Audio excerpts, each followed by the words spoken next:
warahmatullahi wabarakatuh. Perkenalkan, saya Zikra Agusti dengan NIM 2414010187. Di sini saya akan menjelaskan tafsir terbawi dalam Quran surat Luqman ayat 16 sampai 19. A'udzu billahi minasyaitonir rajim. Bismillahirrahmanirrahim.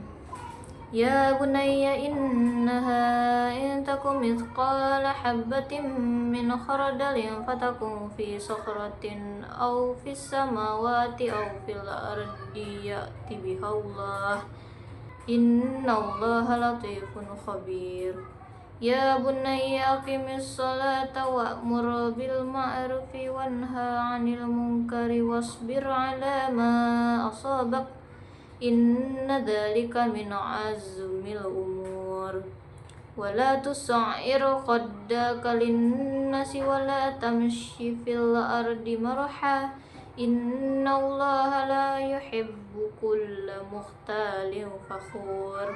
Waqsid fi mashyika waghdud min sautik inna ankaral aswati la sautul hamir. Shadaqallahul azim. Yang artinya, Luqman berkata, "Wahai anakku, sungguh jika ada sesuatu perbuatan seberat biji sawi dan berada dalam batu atau di langit atau di bumi, niscaya Allah akan memberinya balasan.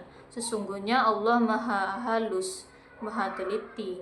Wahai anakku, laksanakanlah sholat dan suruhlah manusia berbuat yang ma'ruf dan cegahlah mereka dari yang mungkar dan bersabarlah terhadap apa yang menimpamu. Sesungguhnya yang demikian itu termasuk perkara yang penting. Dan janganlah kamu memalingkan wajah dari manusia karena sombong dan janganlah berjalan di bumi dengan angkuh. Sungguh Allah tidak menyukai orang-orang yang sombong dan membanggakan diri. Dan sederhanakanlah dalam berjalan, dan lunakkanlah suaramu, sesungguhnya seburuk-buruk suara ialah suara keledai. Baik, selanjutnya saya akan menjelaskan asbabun nuzul dalam Quran surat Luqman ayat 16-19.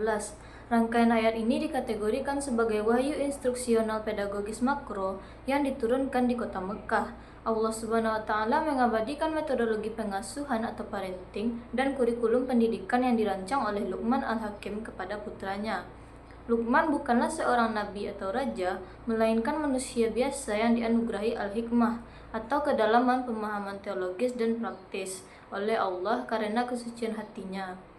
Kondisi sosiokultural Mekah saat ayat ini turun didominasi oleh sistem kesukuan yang angkuh, budaya pamer kekayaan, kekerasan verbal, dan pengabaian terhadap pendidikan karakter anak di dalam keluarga. Hubungan antara ayah dan anak pada masa jahiliyah seringkali hanya bersifat transaksional ekonomis atau pewarisan dendam kesukuan. Allah memutus mata rantai budaya destruktif tersebut dengan menghadirkan potret Luqman sebagai kiblat pola asuh keluarga ideal. Kurikulum Luqman diturunkan untuk memberikan panduan otoritatif bagi para orang tua muslim sepanjang zaman tentang bagaimana menyusun hierarki materi pendidikan anak secara bertahap, linear, dan komprehensif, dimulai dari pembenahan wilayah spiritual, operasional ibadah, aksi sosial, hingga etika kepribadian. Baik, selanjutnya saya akan menjelaskan nilai pendidikan yang terdapat dalam Quran surat Luqman ayat 16-19 ini. Yang pertama yaitu nilai komunikasi empatik pengasuhan. Nilai kependidikan utama yang melandasi seluruh kurikulum ini adalah penerapan pola komunikasi yang penuh kasih sayang dan kehangatan emosional antara pendidik atau orang tua dan subjek didik.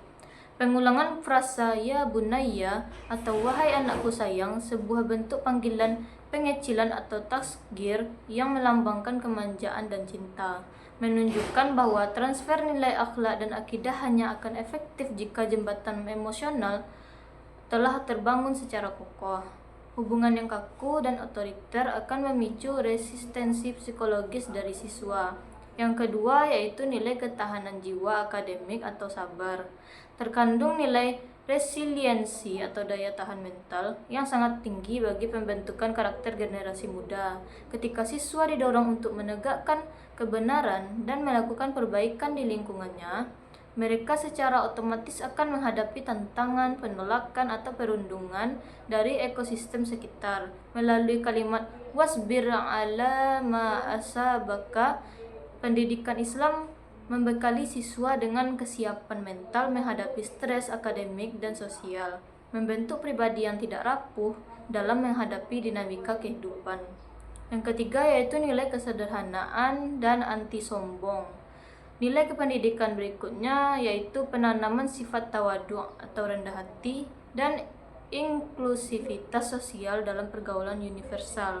Penggunaan metafora suara keledai untuk menggambarkan orang yang berbicara dengan nada berteriak-teriak sombong mendidik siswa untuk menjauhi perilaku unjuk kekuatan, arogansi akademik, dan tindakan merendahkan martabat orang lain.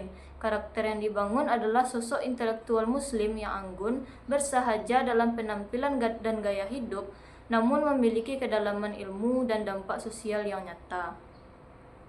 Mungkin hanya itu yang dapat saya sampaikan dalam tafsir Tarbawi ini. Semoga bermanfaat bagi kita semua. Wassalamualaikum warahmatullahi wabarakatuh.